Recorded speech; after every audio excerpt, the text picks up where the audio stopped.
Hi student, चलिए हम लोग इंपॉर्टेंट मैथ में इंपॉर्टेंट ट्रिक्स समझते हैं किस तरीके से नंबर अच्छे से अच्छा लाना है। ठीक, तो चलिए सबसे पहले संख्याएं देख लेते हैं। प्राकृतिक संख्याएं। प्राकृतिक संख्याएं वे संख्याएं हैं जिनका उपयोग गणना करने में करते हैं, जैसे 1 2 3 4 5 6 7 8 ये क्रमशः क्या है, प्राकृतिक संख्याएं हैं। सबसे छोटी प्राकृतिक संख्या कौन हो गई? 1। और सबसे बड़ी प्राकृतिक संख्या अनंत हो जाएगी। इसके बाद सम संख्याएं समझ लीजिए। सम संख्याएं वे संख्याएं होती है जो 2 से कट जाएं। जो संख्याएं 2 से कट जाएं वे सम संख्याएं होती हैं, जैसे 2 4 6 8 10 ऐसे है ना।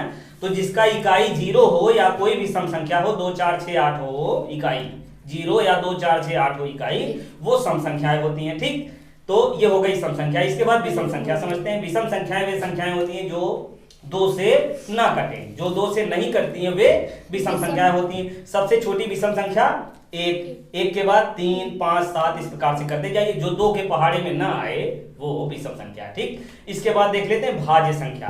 तो भाज्य संख्या कौन सी है? जिनमें 2 से अधिक, देखिए जिसमें 2 से अधिक फैक्टर मतलब 2 से अधिक संख्याओं से जो करती हैं। जैसे देख लीजिए सबसे छोटी भाज्य संख्या 4 होगी, है ना। 4 किससे कटेगी? 1 2 और 3 से। ठीक, इसके अलावा चलिए सभी संख्याएं देख लेते हैं। 1 2 और 4 से कटेगी, है ना। इसके अलावा 1 देखिए, 1 किससे कटती? 1 से। 1 केवल 1 से कटेगी। 2 ले लीजिए, 2 1 से कटेगी और 2 से कटेगी। फिर 3 देख लीजिए, 3 किससे कटेगी? 1 और 3 से।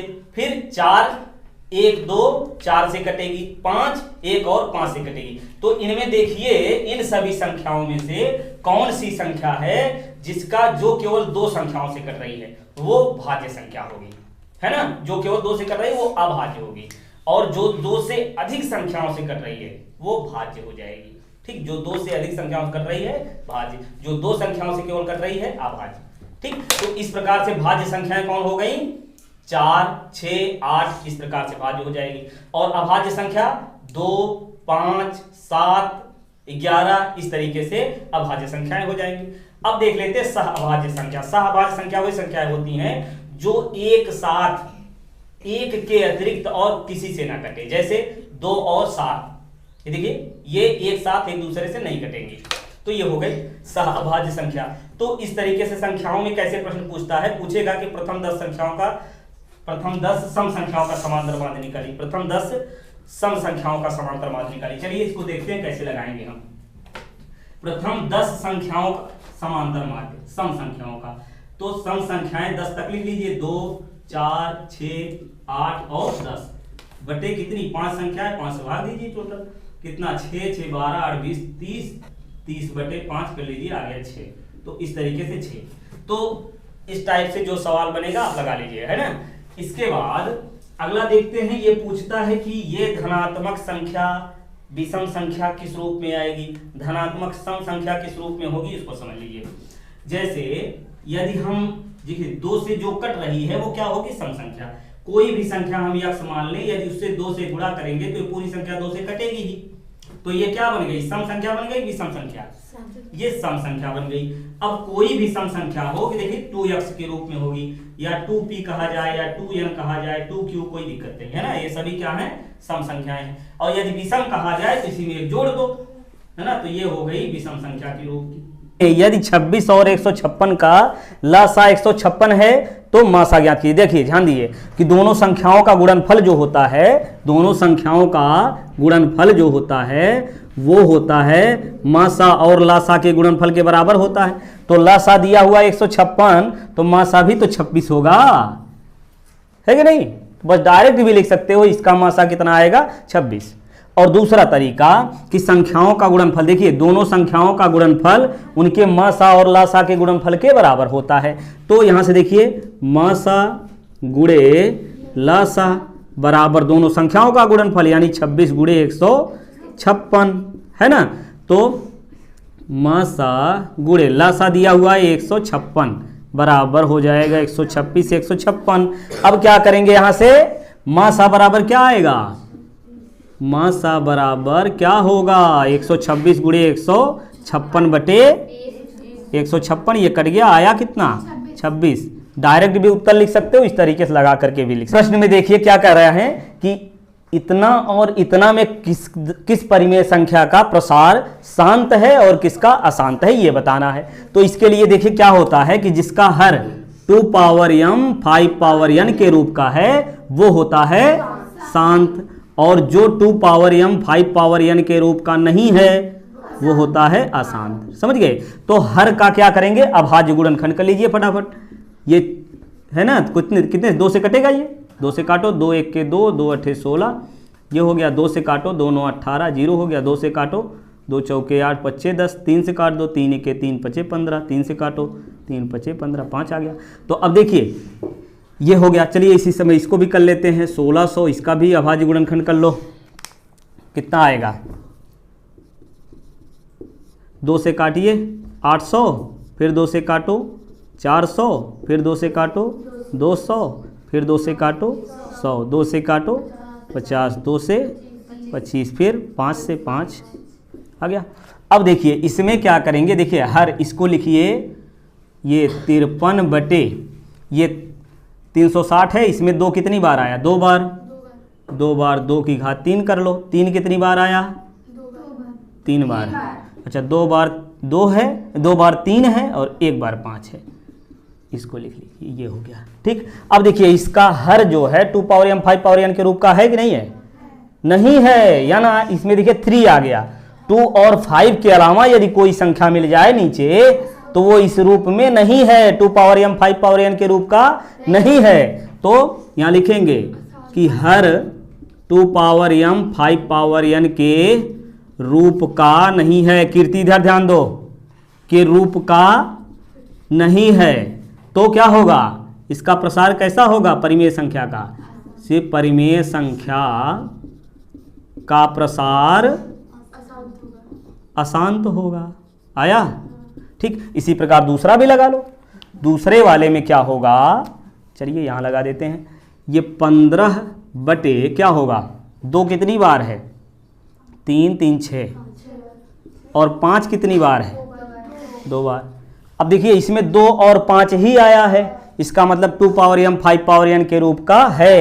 यहाँ लिखेंगे इसका हर 2 पावर m 5 पावर n के रूप का है, अतः परिमेय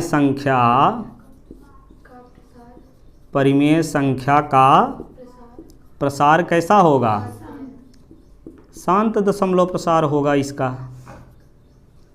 चलो यहाँ प्रसार शांत दशमलव होगा।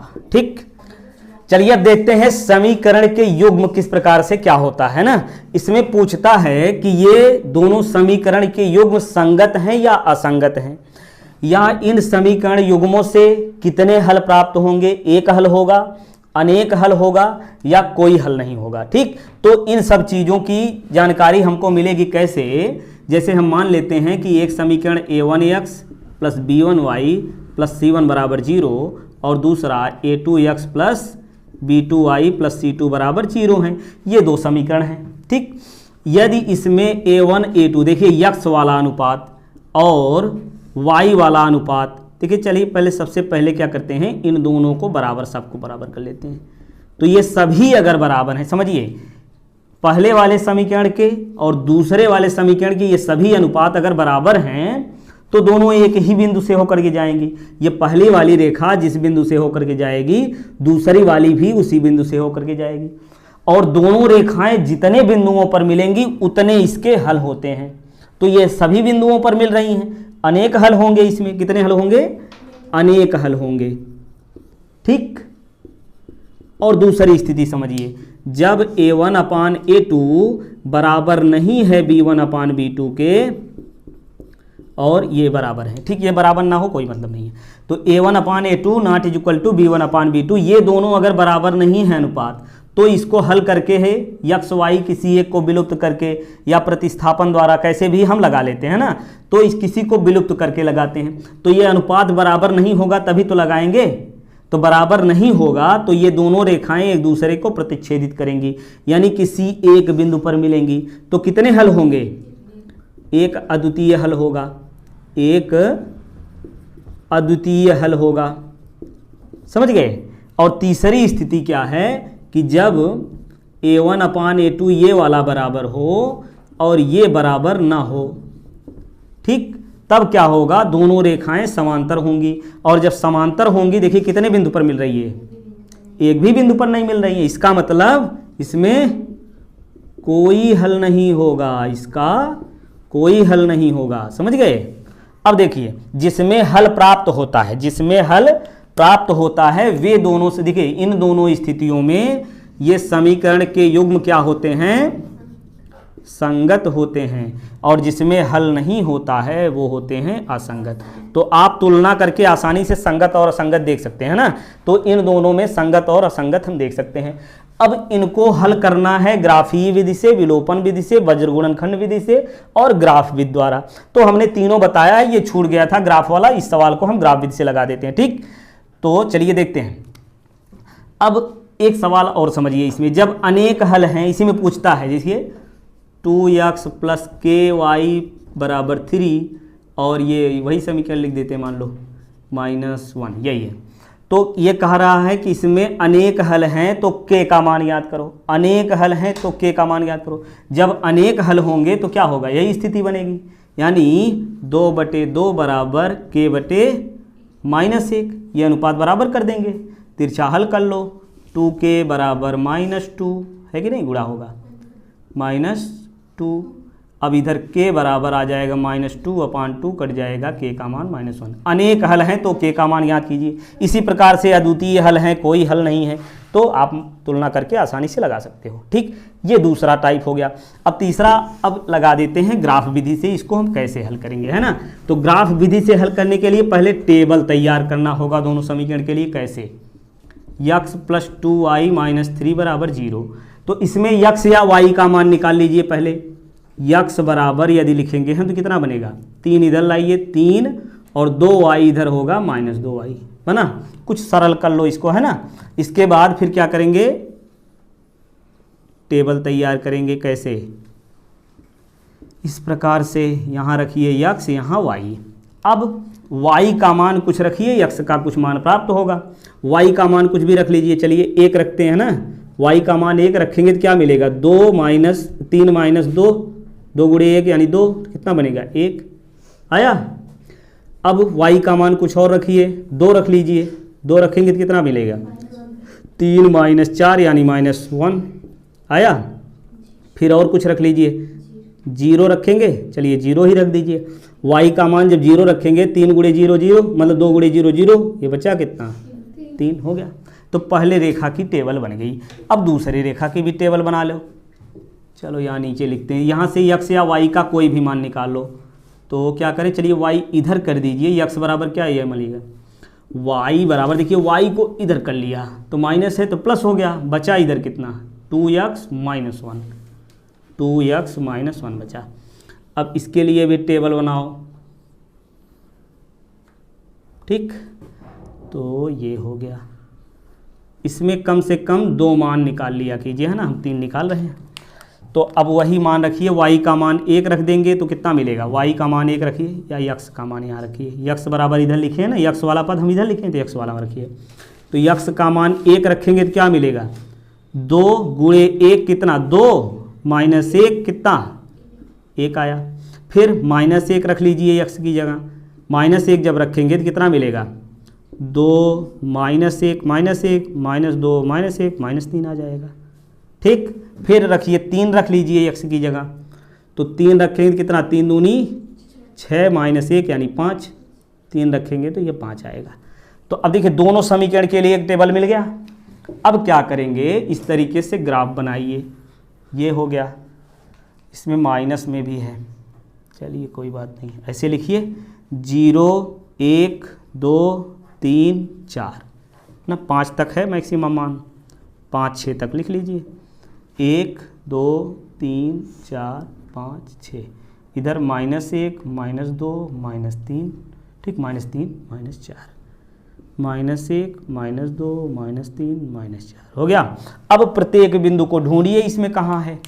पहले यहाँ देखिए 1 और 1 है, यानी x अक्ष पर 1 y पर 1, x पर 1 y पर 1, देखिए ये x है ना, x dash y y dash. तो यक्स के मान कितने हैं 1, और जब यक्स का मान 1 है तो वहीं वाई का मान 1 है, तो ये मिल जाएगा इधर यक्स पर 1 वाई पर 1, तो इसका सीध क्या बनेगा ये। ठीक, इसी प्रकार से यक्स का मान -1, देखिए -1 और वाई का मान 2, तो 1 के सीध में 2 तक जाइए, ये दूसरा बिंदु मिल गया।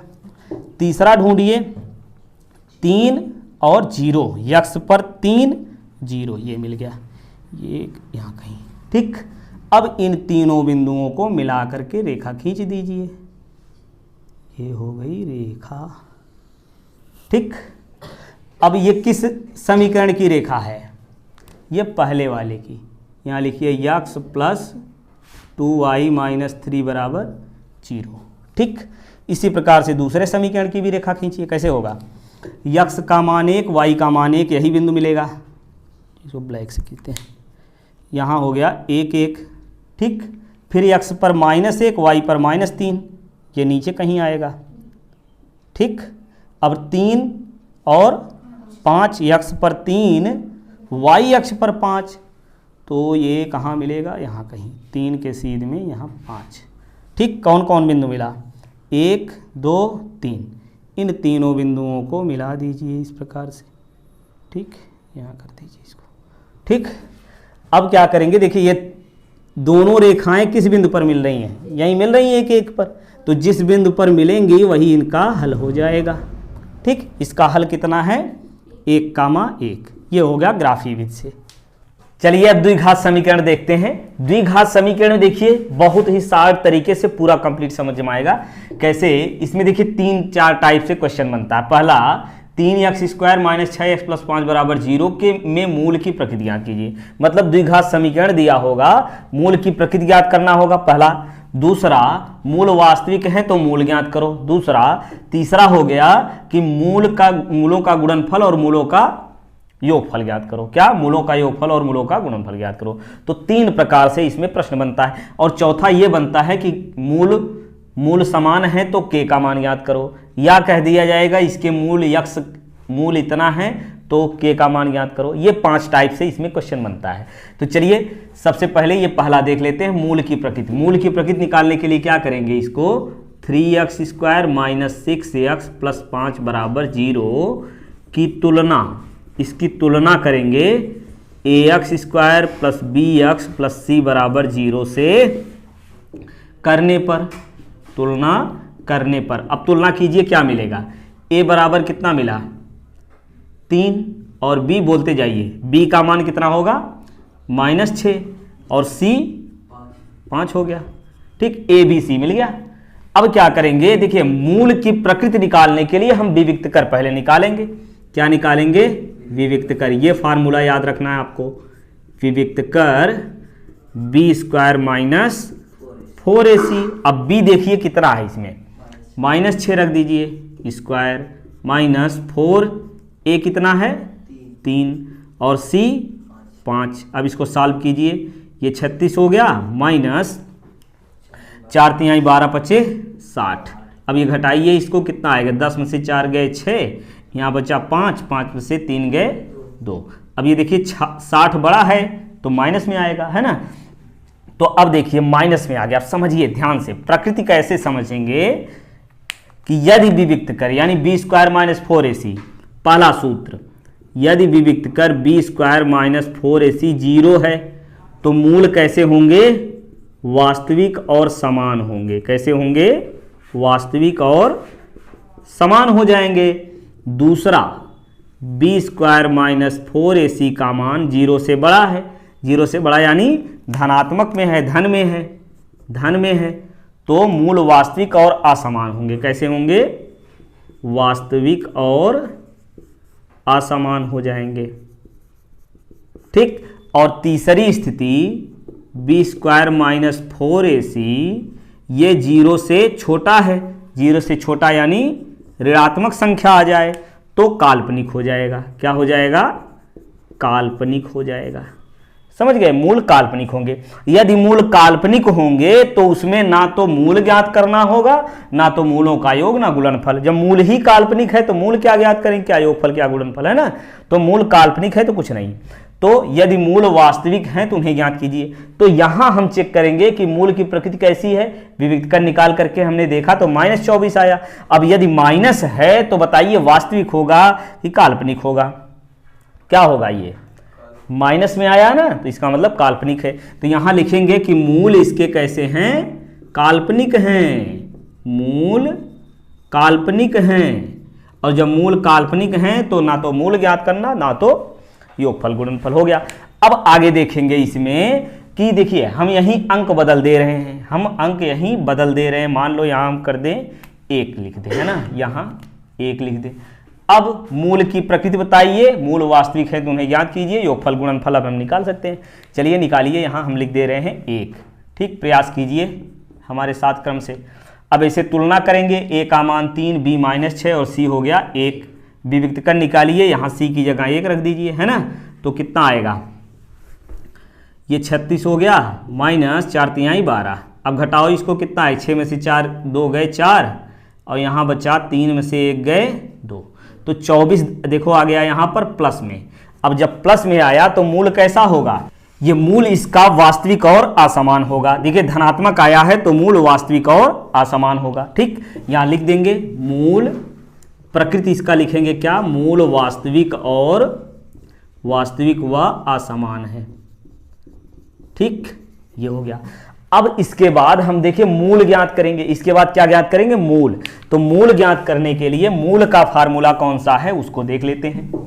मूल के लिए ये फार्मूला हमारा हो जाएगा, x बराबर -b plus minus √b² -4ac/2a।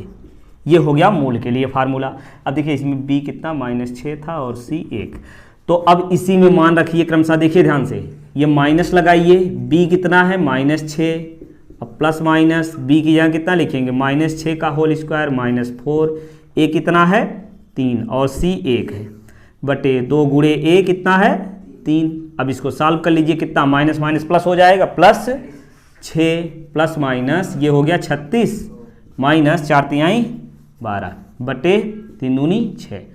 अब यहाँ से कितना आया, x बराबर यहाँ से आ जाएगा क्या, x बराबर 6 प्लस माइनस √ इसको घटाइए 24 आया बटे 6। अब यहाँ से देखिए इसको 24 का फैक्टर कर लेंगे, गुणनखंड कर लेंगे, कितना 2 दूना 4 दूना 8 तिरिक 24, ये हो गया बटे 6। ये 6 प्लस माइनस देखिए जोड़ा जो होगा उसको बाहर कर लेंगे, 2 और बचा 2 और 3 बचा, 3 दूनी 6 और बटे 6 हो गया। यहाँ से 2 कामन ले लीजिए, क्या मिलेगा 3 धन करड़ी में 6 बटे 6, 3 दूनी 6, ये आया कितना 3 धन करड़ी में 6 बटे 2, ये आ गया, ठीक। इसका मूल देखिए 2 मूल मिलेंगे इसमें ना, प्लस माइनस है ये 2 मूल, एक बार धन लेंगे एक बार ऋण लेंगे, तो देखिए इस प्रकार से मूल मिल गया। अब मूलों का योग और गुणनफल देख लेंगे। तो मूलों का योग और गुणनफल का क्या फार्मूला होता है उसको देख लीजिए। मूलों का योग और गुणनफल, इसका होगा मूलों का यदि योग निकालना है यानी योगफल निकालना है तो ये होता है -b/a, ठीक। और मूलों का गुणनफल निकालना है तो ये होता है c/a, ठीक। अब योगफल निकालिए, कितना आएगा -b, b कितना है -6 बटे a कितना है 3, देखिए माइनस माइनस प्लस हो जाएगा, 6 बटे 3 यानी 3 दूनी 6, 2 आ गया। मूलों का गुणनफल कितना आया 2। अब मूलों का योगफल आ गया 2। अब मूलों का गुणनफल निकालेंगे। गुणनफल कितना होगा c/a, c कितना है 1/a कितना है 3, तो आ गया 1/3 गुणनफल, ठीक। योगफल 2 गुणनफल इतना। तो इतने प्रकार से ये हो गया। अब चौथा प्रकार जो है, चौथा क्या बनता है, चौथा प्रकार इसी में दे देगा, यहां कहेगा कि यही प्रश्न हम लिख दे रहे हैं 3x² - 6x + k = 0 के मूल समान हैं, मूल समान हैं तो k का मान ज्ञात करो। तो k का मान ज्ञात करो। तो इसको कैसे ज्ञात करेंगे, ध्यान दो। विविक्त के मूल समान है तो विविक्त कर कितना होगा, मूल समान है तो विविक्त कर कितना होगा, 0 होगा, है कि नहीं। तो इसमें तुलना करके विविक्त कर निकाल लीजिए और विविक्त कर 0 हो जाएगा, बस आ जाए k का मान। तो a का मान कितना मिलेगा, तुलना करेंगे जब 3, b -6 और c k हो गया। देखिए मूल समान है, मूल कैसे हैं, समान है, मूल समान है तो विविक्त कर 0 होगा, क्या होगा, 0 होगा। अब विविक्त कर निकाल लीजिए, b² - 4ac = 0। यही मान रखो, b का मान कितना, -6 का स्क्वायर -4, a कितना है 3 और c k हो गया = 0। अब ये 6 छक्के 36 -4 तिहाई 12 के बराबर 0। अब 12 के एक तरफ कर लीजिए तो 12 के बराबर 36, तो k बराबर 36/12, 12 तिहाई 36, k बराबर आ गया 3, k का मान मिल गया। अब पांचवा प्रकार बनता है क्या, इसी में कह दीजिए, देखिए इसी प्रश्न को हम बना दे रहे हैं, इसी में कहेगा कि इसके मूल है ना, या कहेगा कि इसमें यक्ष का मान 2 है, यक्ष का मान 2 है तो k का मान ज्ञात करो, k का मान ज्ञात करो। पांचवा प्रकार ये हो जाएगा। तो इसको कैसे निकालें, देखिए यक्ष का मान 2 है, यक्ष का मान 2 है तो यक्ष का मान 2 इसी में रख दो बस। तो यहां लिखेंगे क्या, यक्ष बराबर 2 रखने पर, रखिए यक्ष की जगह 2 कितना आएगा 3 और यक्ष की जगह यहाँ 2 का स्क्वायर कर लो। चलो एक बार लिख लेते हैं फिर हल करेंगे, है ना। तो यक्ष का मान 2 हो गया, -6 यक्ष का मान 2 प्लस k बराबर 0। तो ये 2 का वर्ग 4, 4 तियाँ 12, -6 दूनी 12 प्लस k बराबर 0। तो ये 12 कट गया तो k का मान आ गया 0। आया समझ में। इतने प्रकार से द्विघात समीकरण बनते हैं। तो हम देखिए ये प्रश्न दे रहे हैं, इसको आप प्रैक्टिस करिए। क्या, ये 5x² - 2x + 3 = 0। इसमें मूल की प्रकृति बताइए, मूल की प्रकृति बताइए, और मूल वास्तविक हैं तो उन्हें ज्ञात कीजिए, मूलों का गुणनफल और योगफल निकालिए। इसमें ठीक है, ये हो गया 3 तरीके से, ये हो गया। फिर चौथा इसी में हम दे रहे हैं, ये x² - 2x + 3 प्लस यहाँ k लिख दे रहे हैं इस बार, k और यहाँ k + 1 ऐसे भी आता है ना। इसके मूल समान है, मूल समान है तो k का मान ज्ञात करो, मूल समान है तो k का मान ज्ञात करो। ठीक, 3 चीज इसमें निकालना है और चौथा इसमें। पांचवा प्रश्न बनेगा ये कि x² - kx + k + 1 में इसमें x बराबर 3 है, x बराबर 3 है तो k का मान ज्ञात करो, k का मान ज्ञात करो। इतना प्रैक्टिस कर लीजिए, आपको बिल्कुल आसानी से समझ में आ जाएगा। ठीक, यदि इसमें से कोई नहीं आता तो कमेंट करके पूछिए, बताएंगे। ठीक, चलिए इसके बाद मिलते हैं नेक्स्ट वीडियो में नेक्स्ट टॉपिक के साथ।